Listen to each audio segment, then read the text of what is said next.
In our last video, we were talking. Hi, everybody.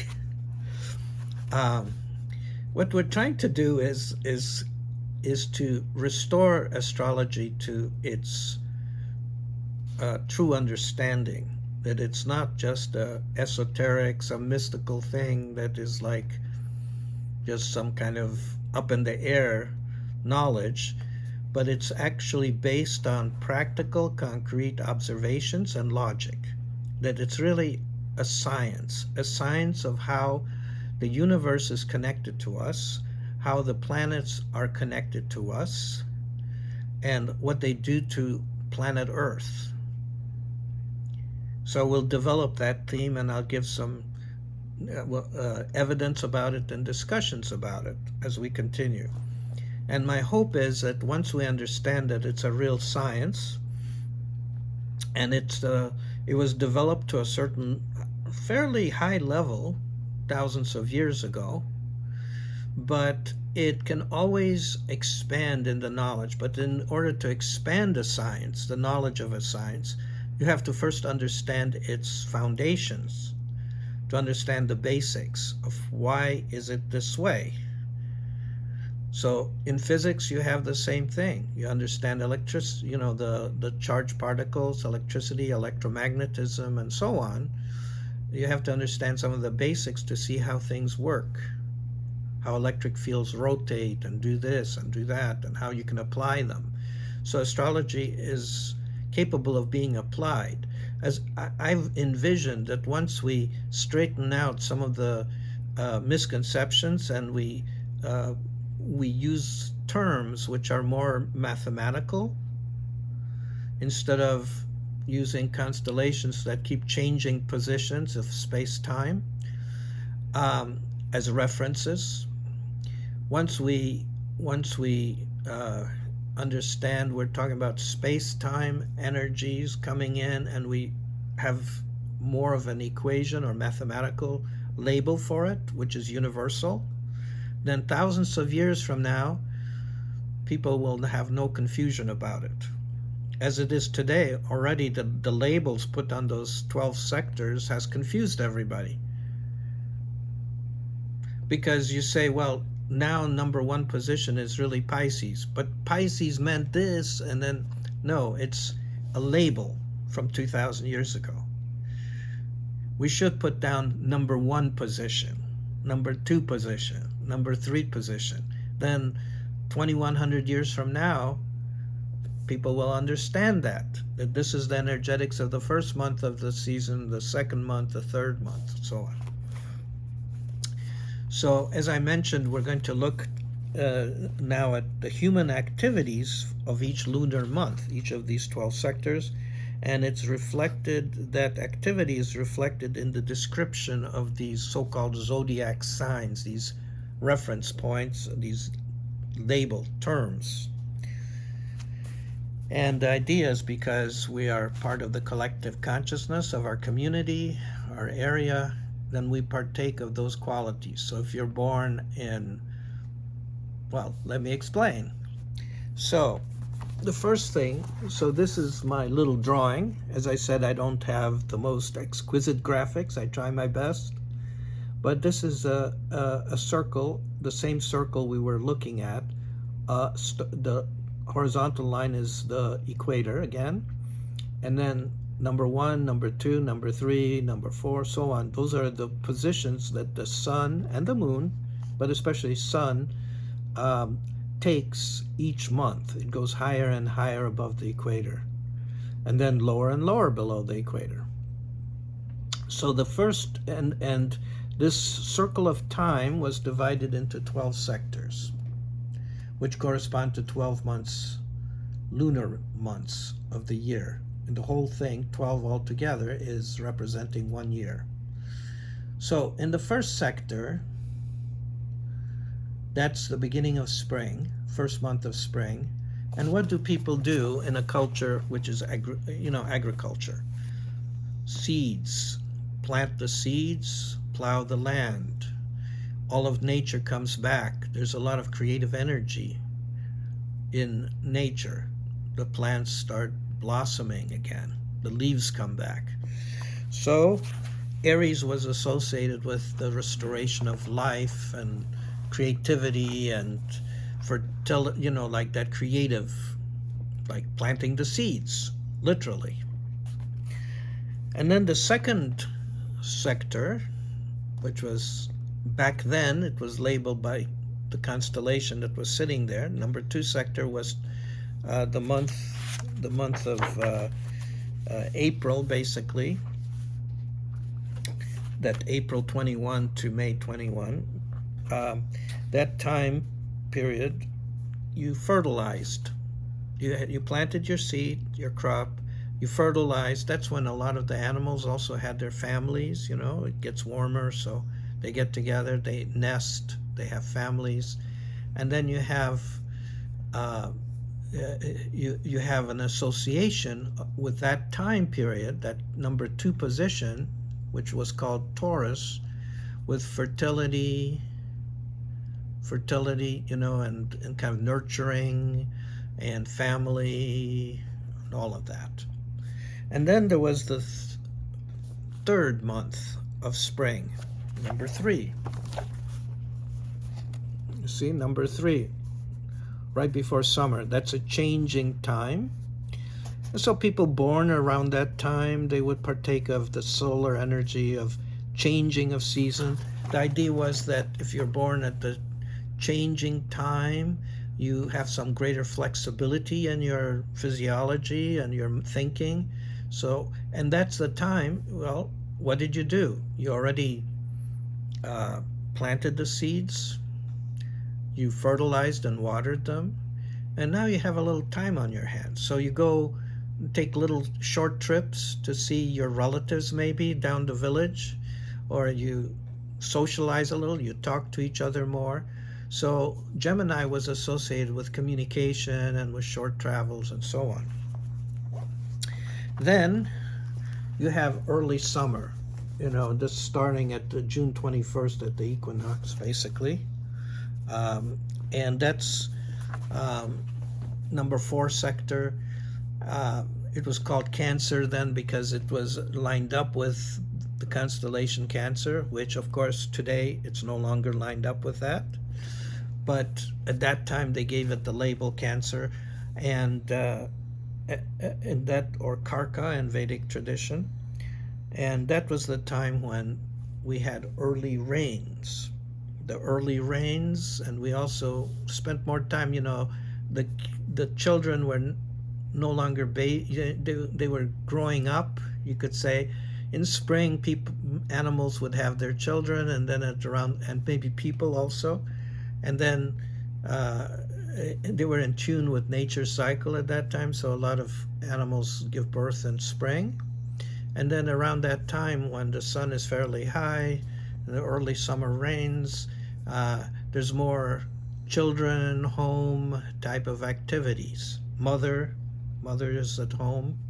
So that was associated with water sign and also with mother and home. And then you have the next month, the number 5 sector. And number 5 sector, the middle of summer, basically. I think I had that right. Do I have it right? Yes. So 1, 2, 3, 4, 5. It was actually this sector here. So during that time, what happens is the heat of summer, and at that time it was Leo was up in the sky. The constellation Leo was there.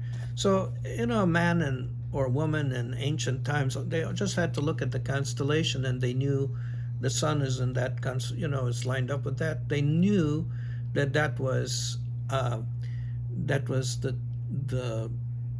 that season, that month, and that was the heat of summer. The sun is out very bright, so you can do a lot of activities. It's not winter, it's not cold, you can be outside more, you can swim, you could do whatever you wanted to do. And so it was associated with action and achievements and heat, fire sign. And then we come to the last month, the changing month, when we are right before the equinox, fall equinox, when the sun is at the equator. So this month, last month, at that time it was called Virgo, because it was lined up, that sector was lined up with Virgo constellation, and there was a focus on getting ready for the harvest. So people as a community had to work together, kind of focus their energies to solve the problems of how do you gather the harvest, you do this and that. So that's associated with service and focus. Virgo became associated with focus and service and kind of using your intelligence to problem solve. And then what happens is you've got the harvest. You've got the fall equinox after your harvest. And so that was when the sun was lined up at that time with the constellation Libra. This is thousands of years ago. And what do you do during that time? Well, you celebrate. You've got dances and you've got romance. It's a nice time to kind of relax and be together. So that became associated with relationships and marriage and just social things. And when the sun was in that position, was below the equator, they considered that the sun is not so strong. So that's the subdued position, or what's called Nietzsche, or inward position of the sun. Whereas in opposite it, during the peak of summer, the sun is very hot and powerful. So it was called Ucha, or outward or exalted. So that's how you get these ideas of strong sun, weak sun, because the sun was stronger in summer and it's weaker when it goes below the equator, which shows me that when this was designed, the cultures that designed all this were mostly above the equator.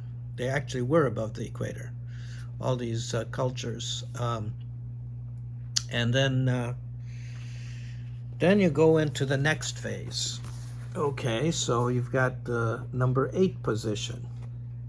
That's the middle of fall. And you know how fall is, and the leaves start changing, the leaves start falling. There is fall rains in October, October, November, so on. And you have just a kind of an inwardness. It rains more, people feel more inward. It's like nature is shutting down in preparation for winter. So that was lined up at that time. The sun was, number 8 position was lined up with the constellation Scorpio. So Scorpio became associated with going more deeply inward and transcending, and kind of it's also a water sign. Water meaning it rained at that time. It was more liquid. Okay?